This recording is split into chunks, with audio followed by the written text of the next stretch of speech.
বিসমিল্লাহির রহমানির রহিম। আসসালামু আলাইকুম। আমি সাবিয়া সুলতানা, দৌলতপুর গার্লস ডিগ্রি কলেজের গার্হস্থ্য বিজ্ঞানের শিক্ষিকা। প্রিয় শিক্ষার্থীবৃন্দ, তোমাদের সকলকে স্বাগতম আজকের এই অনলাইন ক্লাসে। আজ আমি তোমাদেরকে পড়াতে যাচ্ছি গার্হস্থ্য বিজ্ঞানের দ্বিতীয় পত্রের দ্বিতীয় চ্যাপ্টারের যে পরবর্তী অংশের ভিতরে একটা অংশ নিষেক। গত ক্লাসে আমি তোমাদেরকে পড়িয়েছিলাম যে পুরুষ এবং স্ত্রী প্রজনন তন্ত্রগুলা কি কি অঙ্গাণু নিয়ে গঠিত। আজ আমি তোমাদেরকে পড়াবো নিষেক সম্পর্কে বা ফার্টিলাইজেশন সম্পর্কে। নিষেকটা কি? নিষেক হচ্ছে যখন একটা পরিপক্ক ডিম্বাণুর সাথে একটা পরিপক্ক শুক্রাণু যুক্ত হয়ে জাইগোট গঠন করবে, এই প্রক্রিয়াটাই হচ্ছে নিষেক। যে প্রক্রিয়ার মাধ্যমে যে জাইগোট তৈরি করে সেটাই হচ্ছে নিষেক। জাইগোটটা কি? জাইগোট হচ্ছে একটা এককোষ বিশিষ্ট একটা মানে একটা দলা বলতে পারো, মানে এককোষী একটা দলা, এটাই হচ্ছে জাইগোট। এখন দেখো, আমি তোমাদেরকে গত ক্লাসে স্ত্রী প্রজনন তন্ত্র পড়ানোর সময় স্ত্রী প্রজনন তন্ত্রের যে ছবিটা সেটা দেখিয়েছিলাম। আজকে এখানে আমি অর্ধেকটা ছবি এখানে আঁকিয়েছি জাস্ট তোমাদেরকে একটু বোঝানোর জন্য। ওখানে আমরা দেখেছিলাম যে ডিম্বাশয় থেকে একটা পরিপক্ক ডিম্বাণু ডিম্বপাত হয়। এই ডিম্বপাত হওয়াটাকে কি বলা হয়? ওভুলেশন। ডিম্বপাতের ইংরেজি ভার্সনটাই হচ্ছে ওভুলেশন।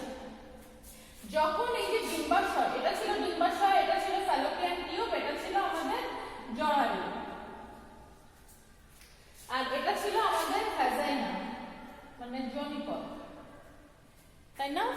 আচ্ছা, যখন এই ডিম্বাশয় থেকে একটা পরিপক্ক ডিম্বাণু বের হবে, ওভুলেশন যখন হয়, তখন এইটা সাথে সাথে ফ্যালোপাইন টিউবের দ্বারা সংঘৃত হয় এবং হয়ে এটা ফ্যালোপাইন টিউবে ঊর্ধ্ব প্রান্তে এসে অবস্থান করে। এখানে এসে এই ডিম্বাণুটা অবস্থান করে প্রায় 6 থেকে 7 ঘন্টা। এই সময় যদি যোনিপথ দিয়ে, এই পথ দিয়ে যদি কোনো শুক্রাণু এর ভিতরে প্রবেশ করে, তখন শুক্রাণুটা এখানে যদি এই পথ থেকে কোনো শুক্রাণু প্রবেশ করে, তখন শুক্রাণুটা এই পথ থেকে এখানে পরিপক্ক যে ডিম্বাণুটা অবস্থান করছে তার সাথে মিলিত হয়ে জাইগোট তৈরি করে।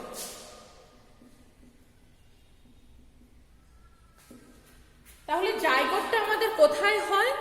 জাইগোটটা কিন্তু আমাদের হয় ফ্যালোপিয়ান টিউবে বা ডিম্বনালীতে। এটা কিন্তু একটা গুরুত্বপূর্ণ অবজেক্টিভ, যেটা কিনা তোমরা বারবারই ভুল করবা। তোমরা কি করবা? বলবা যে জাইগোট আমাদের তৈরি হয় জরায়ুতে, কিন্তু না, জাইগোট আমাদের তৈরি হয় ডিম্বনালীতে মানে ফ্যালোপিয়ান টিউবে।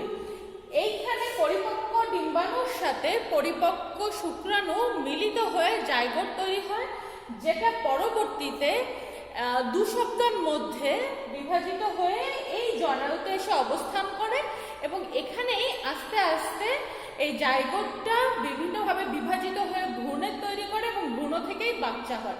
এইটা আমরা যখন ভ্রূণের বিকাশ করব সে সময় আমরা এখানে পড়ব যে এই যে এখানে এসে যে ভ্রূণটা অবস্থান করছে সেটাকে আবার ইমপ্লিমেন্টেশন বলে। এই বিষয়গুলো আমরা পরবর্তী ক্লাসে জানবো। এখন আমরা দেখি যে এইখানে নিষেক হওয়ার প্রক্রিয়াটা। এইখানে কি হচ্ছে? এই যে জাইগোট তৈরি হচ্ছে, জাইগোট তৈরি হওয়ার প্রক্রিয়াটাই তো আমাদের নিষেক প্রক্রিয়া। এই প্রক্রিয়াটা আজকে আমরা দেখব। দেখো, ডিম্বাণু বা শুক্রাণু দুইটাই কিন্তু হ্যাপ্লয়েড। হ্যাপ্লয়েড বলতে এখানে তোমার n সংখ্যক ক্রোমোজোম থাকে, মানে একপ্রস্থ ক্রোমোজোম থাকে। এই শুক্রাণু হচ্ছে তোমার হ্যাপ্লয়েড, এই ডিম্বাণু এটা হচ্ছে আমাদের হ্যাপ্লয়েড, মানে এখানে একপ্রস্থ ক্রোমোজোম থাকে। বলা হয় একটা ডিম্বাণুতে 23টা ক্রোমোজোম থাকে আর একটা শুক্রাণুতে আমাদের 23টা ক্রোমোজোম থাকে। ডিম্বাণু এবং শুক্রাণুতে 23টা করে ক্রোমোজোম থাকে। এই 23টা ক্রোমোজোম মিলে যখন জাইগোট তৈরি করে, তখন সেখানে কয়টা শুক্রাণু তৈরি হয়, সেখানে তখন কয়টা ক্রোমোজোম থাকে? সেখানে তখন ডিপ্লয়েড সংখ্যক ক্রোমোজোম থাকে, মানে সেখানে তখন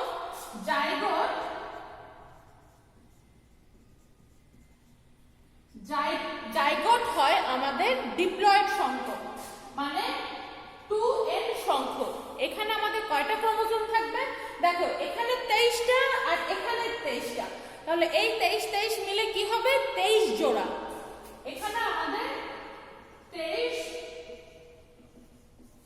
23 জোড়া ক্রোমোজোম থাকে। হ্যাঁ, এই যে 23 জোড়ার ভিতরে 22 জোড়া ক্রোমোজোম সব ছেলে মেয়ে সকলের ক্ষেত্রেই একই থাকে, কিন্তু এক জোড়া ক্রোমোজোম আলাদা থাকে যেটাকে বলা হয় সেক্স ক্রোমোজোম। এই ক্রোমোজোমটাই নির্ধারণ করে যে ছেলে হবে না মেয়ে হবে। ধরা হয় যে মেয়েদের শরীরে XX ক্রোমোজোম থাকে আর ছেলেদের শরীরে XY ক্রোমোজোম থাকে। যখন এই যে মায়ের গর্ভের XX এবং পুরুষের শুক্রাণু থেকে XY ক্রোমোজোম এর ভিতরে ছেলে হওয়া তখনই সম্ভব হবে যদি পুরুষের এখান থেকে Y ক্রোমোজোমটা মায়ের এখান থেকে X ক্রোমোজোমের সাথে মিলিত হয়। X এবং Y ক্রোমোজোম মিলেই হবে। তো এই জন্যই কিন্তু বলে যে ছেলে হবে না মেয়ে হবে, এটার জন্য কিন্তু একটা মেয়ে দায়ী হয় না, এটার জন্য একটা পুরুষই দায়ী হয়। কারণ পুরুষের শরীরের থেকে Y ক্রোমোজোমটা আসা সম্ভব, যেটা মেয়েদের শরীরে নাই। তো যদি পুরুষের ওখান থেকে X ক্রোমোজোমটা আসে তাহলে মেয়ে হবে XX মিলে, যদি পুরুষের ওখান থেকে Y ক্রোমোজোমটা আসে তাহলে XY মিলে ছেলে ক্রোমোজোম হবে। এটা জাস্ট আমি তোমাদেরকে এমনি জানালাম। আচ্ছা, আমরা যেখানে ছিলাম নিষেকে কি হয়, আমি একটু তোমাদের নিষেকের আগে এই যে ডিম্বাণুটা আবার একটু দেখা দেই। কালকেও আমি গত ক্লাসেও আমি তোমাদেরকে দেখিয়েছিলাম যে ডিম্বাণুটা গঠনটা কেমন হয়, তারপর একটু বলি। ডিম্বাণুর এটা হচ্ছে আমাদের সবথেকে কালো ঘন যে অংশটা, সেটা হচ্ছে আমাদের নিউক্লিয়াস। নিউক্লিয়াসের বাইরে যে ছোট ছোট দানার মতো যে অংশটা থাকে চারপাশ থেকে, সেটা হচ্ছে আমাদের সাইটোপ্লাজম। সাইটোপ্লাজমের পাশে এই যে 2 স্তর দিয়ে যে আবরণটা ঘেরা আছে, এই যে এই আবরণটা, এটা হচ্ছে আমাদের জোনা পেলুসিডা। জোনা পেলুসিডা এটা কিন্তু খুব ইম্পর্টেন্ট, এটা একটু তোমরা খেয়াল রাখো, নিষেকের জন্য এটা কিন্তু খুব ইম্পর্টেন্ট। জোনা পেলুসিডা এটা হচ্ছে এই যে বাইরে যে এই যে অংশটা, এটা হচ্ছে জোনা পেলুসিডা। আর এর বাইরে দেখো এই যে অসংখ্য ফলিকল আছে না, এই যে অসংখ্য ফলিকল আছে, এইগুলোকে বলা হয় করোনার রেডিয়েটা, তাই না? এই যে করোনা রেডিয়েটা হচ্ছে বাইরের এই যে অসংখ্য যেই জালের মতো যে ফলিকলগুলো দেওয়া আছে, এই যে এইগুলা হচ্ছে করোনা রেডিয়েটা। এই যে অংশটা হচ্ছে আমাদের জোনা পেলুসিডা, আর ভিতরটা নিউক্লিয়াস, এটা তো বুঝতেই পেরেছো। আচ্ছা, এখন দেখো নিষেকের সময় আসলে কি হয়। তার আগে আবার একটু শুক্রাণুটাও একটু আমি তোমাদেরকে বলে দিই। শুক্রাণুটা এখানে আমি একটা শর্ট ফর্মে একটা ছবি আঁকিয়েছি জাস্ট বোঝানোর জন্য।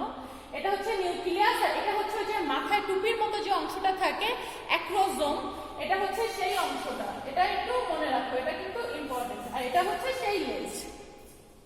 শুক্রাণুর আমাদের চিত্রে যেটা ছিল, আমি তোমাদেরকে এই জিনিসগুলো কিন্তু বলছি, গত ক্লাসগুলোতে আমি কিন্তু এইগুলা ডিটেলস আলোচনা করেছি। এখন জাস্ট একটু ওভারভিউ দিচ্ছি যেন এইটা ভালোভাবে তোমরা বুঝতে পারো। দেখো এই যে শুক্রাণু এবং ডিম্বাণু, এতে কি থাকে, এতে গ্যামন নামক এক ধরনের পদার্থ থাকে। এই পদার্থ যেটা মেয়েদের শরীর থেকে ডিম্বাণু থেকে যেটা বের হয় সেটাকে গাইনোগ্যামন বলা হয়, আর শুক্রাণু থেকে যেটা বের হয় সেটাকে বলা হয় এন্ড্রোগ্যামন। ঠিক আছে, এই এন্ড্রোগ্যামন আবার 2 ধরনের হয়। এইটা কি করে, একটা হচ্ছে শুক্রাণুকে শক্তি সঞ্চার করে। এই গ্যামনের এক ধরনের এন্ডোগ্যামন আছে, 2 ধরনের এন্ডোগ্যামনের ভিতরে একটা হচ্ছে শুক্রাণুকে আমার শক্তি দিচ্ছে, আর একটা কি করছে, এই যে ডিম্বাণুর যে আবরণ আছে, এই যে আবরণটা এই আবরণগুলাকে গলাতে সাহায্য করে। কারণ কি, এই শুক্রাণু এর ভিতরে প্রবেশ করলেই তো নিষেকটা হবে। শুক্রাণুটা যখন এর ভিতরে প্রবেশ করবে তখনই তো নিষেক হবে। তার জন্য এই আবরণগুলোকে গলাতে হবে, এই গলাতে সাহায্য করে। ডিম্বাণুর ভিতরে কিছু ফার্টিলাইজিং এবং শুক্রাণু থেকে কিছু অ্যান্টি ফার্টিলাইজিং নিঃসৃত হয়। এইগুলো কি করে, এই যে ডিম্বাণুর চারপাশে যে করোনা রেডিয়েটা আছে, এই যে এই যে ডিম্বাণুর চারপাশে যে করোনা রেডিয়েটা আছে সেইখানে শুক্রাণুগুলোকে একত্রিত জমা করতে সাহায্য করে। এইখান থেকে ডিম্বাণু থেকে কিছু ফার্টিলাইজিং এবং শুক্রাণু থেকে কিছু অ্যান্টি ফার্টিলাইজিং নিঃসৃত হবে, যার জন্য শুক্রাণুগুলো কি করবে, এই করোনা রেডিয়েটার পাশে এসে জমা হবে। ধরো আমি এখানে একটু দেখাই যে শুক্রাণুগুলো কি করবে, তখন এখানে এসে শুক্রাণুগুলো এভাবে জমা হতে থাকবে। ঠিক আছে, এভাবে শুক্রাণুগুলো এর ভিতরে এসে জমা হতে থাকবে। জমা হতে হতে এইখান থেকে তখন এই যে অ্যাক্রোজোম আছে না, শুক্রাণুর যে অ্যাক্রোজোম, মাথার কাছে যে ওই যে টুপির মতো অংশে যে অ্যাক্রোজোম ছিল, সেই অ্যাক্রোজোমটা কি করবে, ওই অ্যাক্রোজোম থেকে এক ধরনের হরমোন নিঃসৃত হবে। ঠিক আছে, হরমোন নিঃসৃত হয়ে যেটা হবে সব থেকে শক্তিশালী শুক্রাণু, সেটা কি করবে, এটাকে ভেদ করে এর ভিতরে চলে যাবে।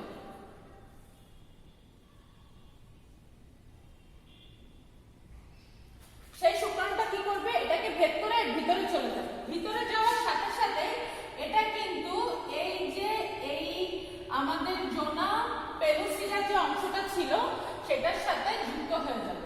এখানে কিন্তু এটার সাথে এটা লেগে যাবে, কারণ জোনা পেলুসিডাতে এক ধরনের প্রোটিন থাকে, ওটার প্রভাবে এই শুক্রাণুটা এর সাথে যুক্ত হয়ে যাবে। যেই এটাকে গলিত করে এখানে এসে জোনা পেলুসিডার সাথে যুক্ত হয়ে গেল, তখনই এই যে শুক্রাণুর মাথায় যে অ্যাক্রোজোম থাকে, শুক্রাণুর মাথায় যে অ্যাক্রোজোমটা থাকে, সেটা কি করবে, এই জোনা পেলুসিডাকে দ্বিগলিত করে দেবে, মানে এটাকে গলায় ফেলবে। গলায় ফেলে তখন এ কি করবে, এর ভিতরে প্রবেশ করবে।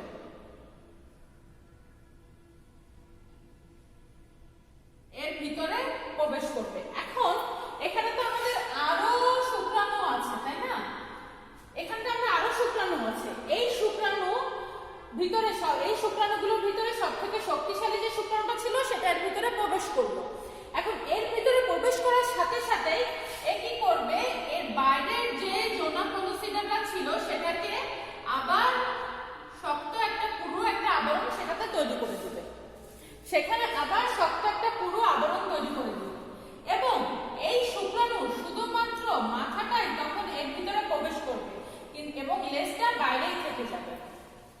লেজটা বাইরে থেকে যাবে এবং এই শুক্রাণুর জাস্ট মাথাটা, মানে এই অংশটাই শুধুমাত্র ভিতরে প্রবেশ করবে, আর বাকি যে অংশটুকু আছে সেটা বাইরে থেকে যাবে। এবং এইখানে এই জোনা পেলুসিডাটাকে ঢোকার সাথে সাথেই এটাকে আরো দৃঢ় ও মজবুত করে দেবে, যেন অন্য কোনো শুক্রাণু এর ভিতরে প্রবেশ করতে না পারে। এই যে হচ্ছে এই ঢোকার সাথে সাথে যখন এখানে চলে আসলো, তখন দেখো এখানে একটা শুক্রাণুর নিউক্লিয়াস আছে আর একটা হচ্ছে আমাদের ডিম্বাণুর নিউক্লিয়াস ছিল, তাই না? এই পর্যায়ে শুক্রাণুর যে নিউক্লিয়াস, এটাকে বলা হয় পুরুষ প্রোনিউক্লিয়াস, আর ডিম্বাণুর যে নিউক্লিয়াস সেটাকে বলা হয় স্ত্রী প্রোনিউক্লিয়াস। বুঝতে পারছো? এটাকে বলা হবে স্ত্রী প্রোনিউক্লিয়াস এবং এটাকে বলা হবে পুরুষ প্রোনিউক্লিয়াস। এই দুইটা প্রোনিউক্লিয়াস যখন একত্রে মিলিত হবে, এই দুইটা যখন এখানে এসে একত্রে মিলিত হলো, একত্রে যখন মিলিত হবে তখনই এখানে একটা জাইগোট তৈরি হবে। এই দুইটা তখন মিলিত হয়ে কি হবে, একটা জাইগোট তৈরি হবে। এই যে একটা জাইগোট তৈরি হবে এরকম, যেটা কিনা এক কোষ বিশিষ্ট। এই যে জাইগোট তৈরি হচ্ছে, এই প্রক্রিয়াটাই হচ্ছে আমাদের নিষেক প্রক্রিয়া। আর এই জাইগোটটাই আস্তে আস্তে ভ্রূণে পরিণত হবে। এই জাইগোটটাই আস্তে আস্তে ভ্রূণে পরিণত হবে এবং এইটা কিন্তু সব এইখানে হচ্ছে, এই ফ্যালোপিয়ান টিউবে হচ্ছে। এটা 2 সপ্তাহের মতো অবস্থান করবে। 2 সপ্তাহ পরে এটা এসে জরায়ুতে পতিত হবে এবং এখানে এসে ভ্রূণটা আস্তে আস্তে আরো বড় হবে এবং এখান থেকে পরবর্তীতে প্রসব হয়ে বাচ্চা বের হয়ে যায়। আশা করি আজকের এই লেকচারের মাধ্যমে তোমরা নিষেকটা সম্পর্কে মোটামুটি একটা ধারণা পেয়েছো। আগামী ক্লাসে আমরা মাতৃগর্ভে শিশুর বৃদ্ধিটা, মানে এইখানে একটা ভ্রূণের বৃদ্ধিটা কিভাবে হচ্ছে সেটা দেখব এবং এর পিছনে কি কি হরমোন আছে সেই হরমোনগুলো সম্পর্কে জানার চেষ্টা করব। আজকের মতো এখানেই শেষ করছি। তোমরা সকলে সুস্থ থাকো, সুন্দর থাকো এই প্রত্যাশায়। আল্লাহ হাফেজ, আসসালামু আলাইকুম।